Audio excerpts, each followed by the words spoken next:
ఈరోజు మీకు కమ్మనైన చేపల పులుసు చూపించబోతున్నాను.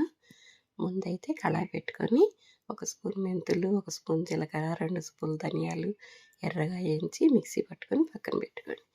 ఇప్పుడు చేపల డేషా తీసుకొని నీట్గా కడిగి పెట్టుకున్న చేప ముక్కలు వేసుకొని ఉల్లి తరుగు, పచ్చిమిర్చి, 1 స్పూన్ పసుపు, తగినంత కల్లుప్పు, 1 స్పూన్ కారం, 2 స్పూన్ల అల్లం చిన్నులపాయ పేస్టు, మిక్సీ పట్టుకున్న పొడి మసాలా,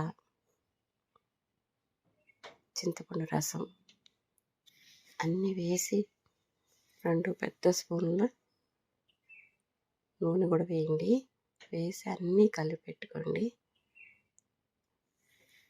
నూనె, ఉప్పు, చింతపండు, పసుపు, కారం, ఉల్లి తరుగు, పచ్చిమిర్చి, అల్లం చిన్నులపాయ పేస్ట్, పొడి మసాలా అన్నీ కలిపి పెడితేనే చేపల పులుసు చాలా బాగుంటుంది. ఈ విధంగా మా అమ్మమ్మ చేసేది. మధ్య మధ్యలో ఇట్లా కలిపెడుతుండండి. కలిపెట్టేసి మూత పెట్టండి. ఒక 10 నిమిషాలు తీసి చూడండి. కమ్మనైన చేపల పులుసు రెడీ అయిపోతుంది. చాలా టేస్టీగా ఉంటుంది. నచ్చితే మీరు కూడా ట్రై చేయండి.